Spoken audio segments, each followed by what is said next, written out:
Hey guys, hello everyone, this is Jyotsna Tiwari and welcome to Sanskriti Rozgar YouTube channel. जी हाँ बच्चा, स्वागत है आप सभी का संस्कृति रोजगार यूट्यूब चैनल पर, जहां पर मैं ज्योत्सना तिवारी आपकी इकोनॉमिक्स फैकल्टी आप सभी का स्वागत करती हूँ आज के इस बेहतरीन सेशन में। तो जैसा कि आपको पता है, आज का जो हमारा इकोनॉमिक का स्पेशल टॉपिक है जो कि हमने लिया है वो है मनरेगा, है ना। अब देखिए, मनरेगा के बारे में क्यों पढ़ रहे हैं, आप सबको ये चीज़ पता होगी कि भाई अब तो इसका नाम भी बदल चुका है, ठीक है, और इसके जो टर्म्स वगैरह हैं या फिर इसकी रोजगार के जो जितने भी पर्टिकुलर डेज थे, सब में काफ़ी ज़्यादा एक ड्रास्टिक चेंज आ चुका है। बट द क्वेश्चन इज कि हम उसके बारे में क्यों पढ़ रहे हैं। तो बिल्कुल यहाँ पर हम मनरेगा का प्रॉपर इतिहास समझेंगे, क्योंकि हाल ही में एक न्यूज़ चर्चा में रही है और जिसकी वजह से हम ये टॉपिक पढ़ रहे हैं। वो न्यूज़ क्या थी? न्यूज़ ये थी कि जो भी स्टेट हैं वो अपोज कर रहे हैं ना, जितने भी स्टेट है, राज्य हैं, वहाँ के जो भी सीएम वगैरह हैं वो अपोज कर रहे हैं कि ये जो पर्टिकुलर योजना है ना मनरेगा, इसको आप मनरेगा ही रहने दीजिए, वीबीजी राम योजना मत करिए, ठीक है। अब उसके पीछे का कारण क्या है, क्यों स्टेट ऐसा कर रहे हैं, सारी चीज़ें डिटेल में जानेंगे। तो चलिए बढ़ते हैं। जैसा कि आपको पता है, सबसे पहले देखते हैं मनरेगा क्या है। तो आपके पेपर में जो एक बड़ा कॉमन क्वेश्चन अक्सर पूछा जाता है वो आपको पता होना चाहिए कि भाई मनरेगा का फुल फॉर्म क्या होता है ना।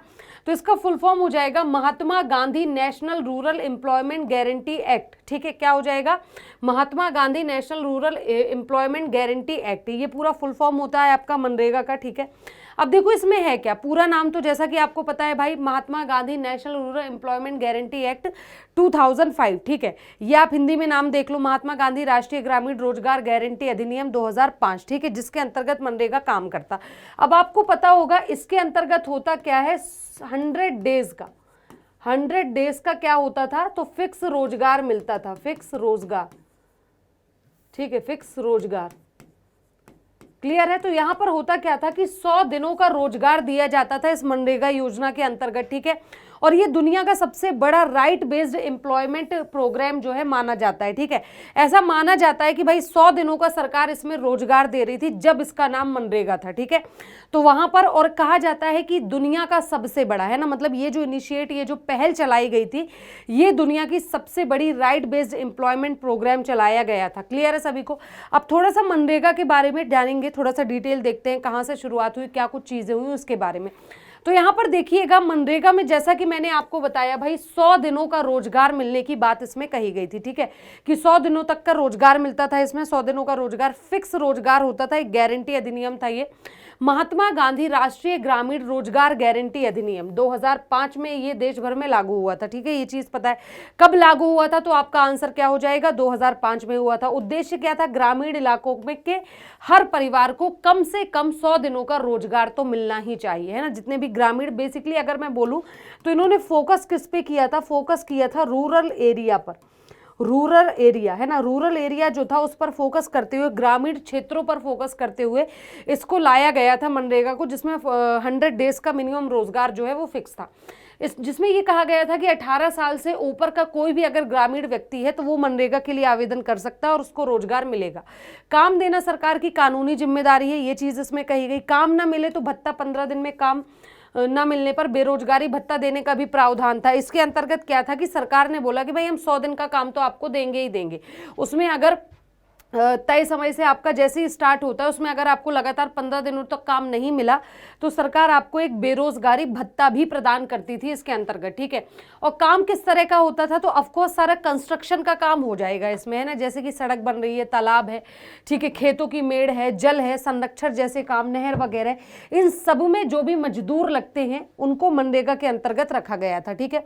अब मजदूरी भुगतान की बात करें तो सीधे बैंक या पोस्ट ऑफिस, जहां पर भी मजदूर का अकाउंट होता था वहां पर डायरेक्ट उसके अकाउंट में पैसा, उसके खाते में पैसा चला जाता था, ठीक है। और महिलाओं की भी भागीदारी इसमें 1/3 थी, है ना, कितनी थी याद रखना, 1/3 जो था महिलाओं की भागीदारी थी इस पर्टिकुलर मनरेगा योजना के अंतर्गत, ठीक है। तो यहाँ तक आपको ये चीज़ क्लियर हो गई होगी कि भाई जो मनरेगा है वो है क्या, ठीक है। अब इसी को कन्वर्ट करके वीबीजी राम किया गया और कुछ चेंजेस किए गए, लेकिन उसके पहले थोड़ा सा जानेंगे। अगर मैं फीचर्स की बात करूँ कि क्या क्या विशेषताएं हैं मनरेगा की, देखो सबसे पहले विशेषताओं से पहले अगर हम देखेंगे तो उद्देश्य देखेंगे, ठीक है। विशेषताओं से पहले भी आपका क्या आ जाता है कि उद्देश्य क्या क्या थे मनरेगा के, ठीक है ना। तो देखो मनरेगा की अगर मैं बात करूँ तो सिंपल सा उद्देश्य, ग्रामीण में गरीबों को रोजगार देना, मतलब ग्रामीण क्षेत्र जो भी है वहाँ पे क्या करना, गरीबों को को ज़्यादा से ज़्यादा रोजगार प्रदान करना, पलायन को रोकना। जैसे आपने देखा होगा आज भी ये सिचुएशन है कि अगर आप बिहार, यूपी वगैरह साइड चले जाओ तो वहाँ के लोग ज़्यादातर दिल्ली और मुंबई मूव करते हैं, क्यों? काम करने के लिए, कि उनको काम मिल जाए। तो ये जो पलायन की प्रोसेस है ये खत्म हो, लोग दूसरे राज्यों में ना जाकर के अपने ही गांव में, अपने ही राज्य में जाकर के जॉब करे प्रॉपर, या काम करे, उनको प्रॉपर काम मिले, ठीक है ना। तो पलायन को रोकना भी इसका एक बहुत बड़ा उद्देश्य था। और साथ ही एक टिकाऊ संपत्ति बनाना, ग्रामीण आय को बढ़ाना, इन सब के उद्देश्यों से मनरेगा को लाया गया। इंपॉर्टेंट ये है कि क्या क्या फीचर्स, क्या क्या विशेषताएं हैं, ठीक है। अगर मैं यहाँ पे बात करूँ कि मनरेगा की विशेषता क्या थी, तो जब विशेषताओं की बात करेंगे हम, विशेषताओं देखेंगे, payment of with in 15 days, 15 दिनों के अंदर जो भी व्यक्ति रोजगार करता था मनरेगा के अंतर्गत, 15 दिनों में उसे क्या मिलता था? पैसा मिलता था। वे जेंडर पैरिटी नहीं थी, है ना, मतलब ये नहीं कि महिला है तो इसको कम मिलेगा, पुरुष है तो ज्यादा मिलेगा, है ना। इक्वालिटी के साथ वो पैसा मिलता था। वर्क विद इन 5 किलोमीटर के अंदर ही काम मिलता था। जो भी काम आपको मिलेगा वो आपका जो भी ग्रामीण क्षेत्र में जहां आपका घर है वहां से 5 किलोमीटर के अंतर्गत काम मिलता था। डेली अनएम्प्लॉयड अलाउंस भी आपको दिया जाता था, मैंने बताया ना। और 15 दिन तक अगर आपको के पास रोजगार नहीं है तो बेरोजगारी भत्ता भी मिलेगा। महिलाओं की जो भागीदारी थी इसमें 1/3 के अराउंड थी, रिजर्व थी वुमेन के लिए। और स्ट्रेंथ पंचायती राज और 100 दिनों का एक वेज एम्प्लॉयमेंट प्रोग्राम इसके अंतर्गत चलाया गया। तो ये कुछ विशेषताएं थी, जैसा कि आप देख सकते हो। 100 दिन का रोजगार मिलेगा, 15 दिन में काम देना पड़ेगा रोजगार मांगने पर, काम ना मिलने पे बेरोजगारी भत्ता, 1/3 महिलाओं की भागीदारी, यही सारी चीजें थी। अब सवाल ये उठता है कि मनरेगा और वीबीजी राम क्या डिफरेंस है इनमें, है ना। इन दोनों में क्या डिफरेंस और क्या ऐसे चेंजेस हुए हैं, और जो स्टेट है वो उसको ऑपोजिट क्यों कह रही है, मतलब क्यों अपोज कर रही है कि भाई मनरेगा को मनरेगा ही रहने दो, वीबीजी राम मत करो, ठीक है। क्यों है, क्या रीजन है, चलिए देखते हैं। सबसे पहले बात करेंगे वीबीजी राम जी, जो ये योजना है इसका क्या है। मनरेगा का ही नाम चेंज होकर के इसको बनाया गया, ये चीज आपको पता होगी, है ना। जो पहले मनरेगा था उसी का नाम चेंज करके इन्होंने क्या कर दिया है, वीबीजी राम जी योजना, ठीक है। अब आते हैं इसके फुल फॉर्म पे, क्योंकि पेपर आपके एग्जाम में जो क्वेश्चन पूछा जाएगा वो इसके फुल फॉर्म से डेफिनेटली आएगा ही आएगा। तो फुल फॉर्म की बात करें तो विकसित भारत गारंटी क्या हो जाएगा आपका, इसका फुल फॉर्म क्या हो जाएगा, ठीक है, विकसित भारत गारंटी फॉर रोजगार एंड आजीविका मिशन, ठीक है, क्लियर। विकसित भारत रोजगार एवं आजीविका गारंटी मिशन, ये हो जाएगा आपका वीबीजी राम जी का फुल फॉर्म। ये वीबीजी राम एक्ट 2025 के तहत लाया गया है। अब आपको पता है मनरेगा का एक्ट था 2005 और इसका क्या हो जाएगा 2025, ठीक है, ये चीज याद रखना। और साथ ही 1 जुलाई 2026 से लागू होकर के ये मनरेगा का स्थान ले लेगा, जो कि मैंने आपको बताया है ना, रिप्लेस करेगा किसको, मनरेगा को। अगर पेपर में क्वेश्चन आता है कि भाई मनरेगा को किसने रिप्लेस किया, तो याद रखना जी राम जी, ठीक है। ये पूरी योजना है, ठीक है, ये योजना का नाम है, मनरेगा को रिप्लेस करके इसको लाया गया है यहाँ पर, ठीक है। अब देखो इसकी खासियत क्या क्या है। जैसा कि आपको एक्ट पता होगा ना, वीबीजी राम जी एक्ट या बिल 2025, 3 खास बातें इसकी क्या है कि भाई रोजगार। अब देखो इंपॉर्टेंट क्या है, अगर मैं बात करूं जब मनरेगा था तो मनरेगा में कितने दिनों का रोजगार मिलता था, 100 दिनों का रोजगार मिलता था।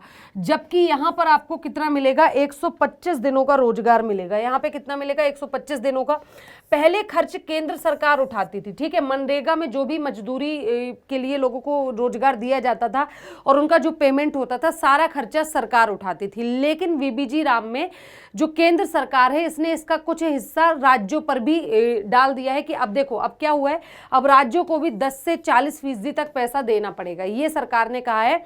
अब केंद्र सरकार ने ये कहा है कि भाई पहले जो पूरा खर्चा मनरेगा का उठाती थी केंद्र सरकार, अब उसका कहना है कि राज्यों को भी 40% के अराउंड देना पड़ेगा इसके खर्चे में से, ठीक है। और बुआई है, कटाई है, 60 दिन के समय के साथ रोजगार नहीं, ताकि मजदूर उपलब्ध रहे, है ना। इस तरह से इन्होंने कहा है चीजें। अब याद रखना इंपॉर्टेंट ये है कि वीबीजी राम में जो है 125 दिन का रोजगार है और मनरेगा में कितना था, 100 दिनों के रोजगार की बात हुई थी, ठीक है। वहां पे पूरा केंद्र सरकार खर्चा उठाती थी। यहां पर इनका ये कहना है कि भाई जो है स्टेट गवर्नमेंट भी लगभग 40% के अराउंड जो है कंट्रीब्यूट करेंगे। अब जैसा कि आपको पता है भाई रोजगार को 100 से बढ़ाकर के 125 दिन कर दिया गया है। डीबीटी के माध्यम से भुगतान होगा। अब ये डीबीटी क्या होता है, डीबीटी का मतलब है डायरेक्ट बेनिफिट ट्रांसफर। इसका फुल फॉर्म क्या होता है? Direct benefit transfer. अब ये जो डायरेक्ट बेनिफिट ट्रांसफर है, इसका मतलब ही यही हुआ कि आपके डायरेक्ट आपके बैंक अकाउंट में पैसा जाएगा। डायरेक्ट आपके जो है बैंक अकाउंट जो है डायरेक्ट उसी में पैसा जाएगा, जो भी पैसा इस रोजगार के अंतर्गत आप कमाएंगे, ठीक है ना। डिजिटल उपस्थिति लागू होगी, बिल्कुल, और उत्पादक एवं दीर्घकालिक परिसंपत्तियों पर अधिक जोर दिया जाएगा, मतलब जो लंबे समय तक चलना है, प्रोडक्शन जिसका लंबा होना उस पर। और राज्यों की वित्तीय हिस्सेदारी में वृद्धि की जाएगी, कई मामलों में अधिक योगदान देना पड़ेगा, कुछ में कम। तो ये कुछ ऐसी चीजें थी जो कि डिफरेंशिएशन था। अब देखो वीबीजी रामजी ड्राफ्ट के प्रावधान क्या क्या है। सबसे पहले राष्ट्रीय स्तर की एक समिति बनाई जाएगी, केंद्रीय ग्रामीण रोजगार गारंटी परिषद होगा, शिकायतों के निपटारे की व्यवस्था की गई है इसमें, मजदूरी और बेरोजगारी भत्ते के भुगतान के नियम भी इन्होंने बता रखे हैं, प्रशासनिक खर्च के बारे में बताया और तय सीमा से ज्यादा हुए खर्च के प्रावधान की भी बात कही। भाई हमने डिसाइड किया कि इतना खर्चा करना है और अगर उससे ज्यादा हो रहा है तो उन सब चीजों पर भी यहाँ पर क्या किया जाएगा? डिस्कशन किया जाएगा। क्लियर है सभी को? चलिए, क्लियर है सभी को? अच्छा, याद रखिएगा पहले ये जो एक चीज और इसमें इंपॉर्टेंट है, मनरेगा को पहले नरेगा कहा जाता था, ठीक है, और नरेगा से उसका नाम चेंज करके 2009 में उसको मनरेगा किया गया था, ठीक है ना। ये इंपॉर्टेंट चीज है, ये आपको याद रखनी है। क्लियर है सभी को? क्लियर है सभी को? ये चीज आपको याद रखनी है, ठीक है।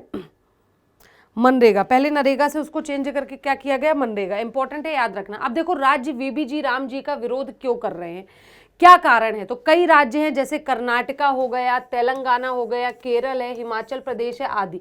ये कुछ राज्य हैं जो इसका विरोध कर रहे हैं। विरोध क्यों कर रहे हैं? सबसे पहले तो मैंने आपको यही बताया कि जो स्टेट है उसको भी क्या करना पड़ेगा? खर्चा देना पड़ेगा। किसको? सेंट्रल को, इस पर्टिकुलर योजना में। और वो कितना होगा? लगभग 40%, पूरे खर्च का लगभग 40%, जो कि पहले नहीं था। पहले 100% केंद्र सरकार ही खर्चा उठा रही थी। अब देखो राज्यों पर अधिक वित्तीय बोझ पड़ जाएगा, पहला कारण तो ये है। दूसरा, ग्राम पंचायत की शक्ति भी कम होती दिखेगी, बिल्कुल। डिजिटल व्यवस्था हो जाएगी, संघीय ढांचे, फेडरलिज्म का मुद्दा, क्योंकि देखो डिजिटल व्यवस्था हर ग्रामीण क्षेत्र का व्यक्ति नहीं कर सकता, ठीक है, वो इतना अवेयर नहीं है, तो वो भी इनका ये कहना है कि ये भी एक समस्या है। और गरीब मजदूरों पर इसका सीधा प्रभाव पड़ेगा, बिल्कुल भाई, जो गरीब मजदूर है, जो अनपढ़ है, उसको नहीं पता डिजिटल चीजें कैसे चलती हैं, ठीक है। तो ये सारी चीजें हैं जिसकी वजह से जो है कई सारे स्टेट है जो कि अपोज कर रहे हैं। अब एक एक करके हम इसकी डिटेल जानेंगे। तो देखो राज्यों पर अधिक वित्तीय बोझ पड़ेगा, बिल्कुल सबसे बड़ा मुद्दा यही है, क्योंकि लगभग 40% जो हिस्सा है वो किसको देना पड़ेगा? किसको देना पड़ेगा? राज्य सरकार को देना पड़ेगा, है ना। राज्य सरकार वेयर करेगी, क्या करेगी? वेयर करेगी, राज्य सरकार वेयर करेगी, ठीक है। ये एक इंपॉर्टेंट मुद्दा हो गया। दूसरा, राज्यों का कहना है कि नई व्यवस्था में उन्हें पहले की तुलना में अधिक राशि देनी पड़ेगी, जिससे उनके बजट पर दबाव बढ़ेगा। दूसरा है, ग्राम पंचायत की शक्तियां जो है वो भी कम हो जाएंगी, ठीक है। अब देखो ग्राम पंचायत की शक्ति कैसे कम होगी? जैसा कि आपको पता है मनरेगा में ग्राम पंचायत कार्यों की योजना बनाने में प्रमुख भूमिका निभाते थे, बिल्कुल। मनरेगा में क्या होता था कि ग्राम पंचायत आपको कहाँ मिलेगी? ग्रामीण क्षेत्रों में मिलेगी। तो ग्रामीण क्षेत्रों में जो लोगों को रोजगार दिया जाता था वो किस तरीके से, मतलब उसकी जो प्लानिंग वगैरह होती थी वो सब कहीं ना कहीं ग्राम पंचायत का एक योगदान उसमें था, जो अब खत्म होता दिख रहा है, ठीक है। राज्यों का आरोप है कि वीबीजी राम जी में निर्णय लेने की प्रक्रिया अधिक केंद्रीकृत हो जाएगी, मतलब सेंट्रल गवर्नमेंट का फोकस उस पर ज्यादा होगा। दूसरा इनका कहना है डिजिटल व्यवस्था, फेस ऑथेंटिकेशन की इन्होंने बात की, ठीक है। उसके बाद बात करेंगे ऑनलाइन उपस्थिति, मतलब एक तरह से आपको अपनी प्रेजेंट लगानी पड़ेगी कि आप उस पर्टिकुलर रोजगार के लिए उपलब्ध हो। डिजिटल सत्यापन होगा, मतलब पूरी तरह से वेरिफिकेशन जो होगा वो डिजिटली किया जाएगा, ये इनका कहना है, ठीक है। दूर दराज से क्षेत्रों में मजदूरों को कठिनाई होने की आशंका जताई जा रही है। ऑब्वियस सी बात है, जो अलग एरिया से आएगा तो उसके लिए दिक्कत वाली बात है। फेडरलिज्म का मुद्दा है, क्योंकि बहुत सारे राज्यों का कहना है कि नई व्यवस्था राज्यों की भूमिका और स्वायत्ता को कम करेगी और गरीब मजदूर पर इसका सीधा प्रभाव पड़ेगा। तो ये सारी चीजों की वजह से जो राज्य सरकारें हैं वो विरोध कर रही हैं वीबीजी राम जी का। उनका कहना है कि ये जो आप नए मॉडिफाई करके चीजों को लेके आ रहे हो, आप इसको छोड़िए और इसको आप मनरेगा ही रहने दीजिए। जो पहले सरलीकृत उसके नियम हुआ करते थे, ग्रामीण क्षेत्र के लोगों को आसानी से रोजगार मिल जाया करता था, ठीक है। 100 दिनों का, बेशक 100 दिनों का रोजगार था और वीबीजी राम जी में 125 दिनों का रोजगार हो गया है, लेकिन डिजिटल प्रोसेस जो है इसकी काफी ज्यादा टफ हो चुकी है पहले से, जो कि एक ग्रामीण क्षेत्र के व्यक्ति के लिए तो पॉसिबल नहीं है कर पाना, है ना। तो ये सारी चीजें हैं, ये प्रक्रियाएं हैं जिसकी वजह से। अब देखो सरकार के पक्ष में दिए गए तर्क, सरकार का क्या कहना है? भाई हमने रोजगार बढ़ाया है। इनका कहना है कि पहले जो है वो 100 डेज का रोजगार मिलता था और अब मिलेगा 125 दिन का रोजगार, ठीक है। 25 दिन इसमें बढ़ा दिए इन्होंने। बेहतर बेहतर गुणवत्ता की ग्रामीण परिसंपत्तियां बनाई जाएंगी, डीबीटी से पारदर्शिता बढ़ेगी, डायरेक्ट बेनिफिट ट्रांसफर से डायरेक्ट आपके अकाउंट में पैसा आएगा, डिजिटल निगरानी से फर्जी लाभार्थी, है ना, मतलब जैसे बहुत सारे ऐसे लोग होते हैं जो मतलब उनका नाम मनरेगा में है लेकिन वो जाते नहीं है, अपने से छोटे लेवल पे मजदूरों को भेज देते थे और वो उसका प्रॉफिट कमाते थे। तो इस तरह की चीज़ें जो है खत्म हो जाएगी फेस ऑथेंटिकेशन से, और भ्रष्टाचार में भी कमी आएगी। टारगेट क्या है? ऑफकोर्स वही विकसित भारत 2047 तक, यही सारी चीज़ें।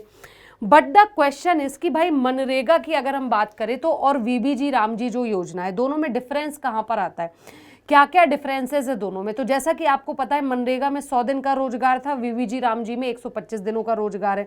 डीबीटी की व्यवस्था है आपका वीबीजी रामजी में, फेस ऑथेंटिकेशन है, डिजिटल सारी चीजें हो जाएंगी, ठीक है। इसके साथ डायरेक्ट बेनिफिट ट्रांसफर की भी सुविधा है। तो यहाँ पर देखते कुछ, अगर मैं कानून की बात करूँ, बिल्कुल मनरेगा आया था एक्ट 2005 के अंतर्गत, ये आया एक्ट 2025 के अंतर्गत। लागू कब हुआ था? ये 2006 में लागू हुआ था और ये 1 जुलाई 2026 से लागू होगा, मतलब कल से, मतलब आज ही हो जाएगा, ये कल पड़ेगा। तो इसमें 100 दिनों का रोजगार मिलता था, इसमें 125 दिन का पहले ही बताया। रोजगार गारंटी दोनों का और उत्पादक ग्रामीण विकास, इनका कहना हम केवल रोजगार की गारंटी देते थे मनरेगा में, और यहाँ पर रोजगार के साथ साथ उत्पादक ग्रामीण विकास की भी बात होगी। योजना चयन की बात करें तो यहाँ पर ग्राम पंचायत की एक बहुत प्रमुख भूमिका हुआ करती थी, लेकिन यहाँ पर जो प्रायोरिटी है वो किसको दी जाएगी? सेंट्रल गवर्नमेंट को दी जाएगी, है ना। प्रायोरिटी किसको दी जाएगी? सेंट्रल गवर्नमेंट को। वहीं फंडिंग की बात करें तो केंद्र पर अधिक भार यहाँ पर था, ठीक है, और राज्यों की हिस्सेदारी यहाँ पर बढ़ गई है ना। कितनी बढ़ गई है? 40% के अराउंड बढ़ चुकी है ये, ठीक है। और यहाँ पे पूरा जो है पूरा जो इसका खर्चा वेयर करते थे, वो कौन वेयर करता था? सारा खर्चा केंद्र, सेंट्रल गवर्नमेंट वेयर करती थी, सेंट्रल गवर्नमेंट। यहाँ पर ऐसा नहीं है, ठीक है। नेक्स्ट है निगरानी अपेक्षाकृत कम डिजिटल था, ये ज़्यादा डिजिटल और हाईटेक टेक्नोलॉजी के साथ होगा। फोकस इसका केवल मनरेगा का फोकस एम्प्लॉयमेंट था, रोजगार था, यहाँ पे रोजगार के साथ विकसित भारत, ये सब भी इसका फोकस है। तो ये कुछ चीज़ें हैं जो कि आपको बता दिया मैंने, है ना।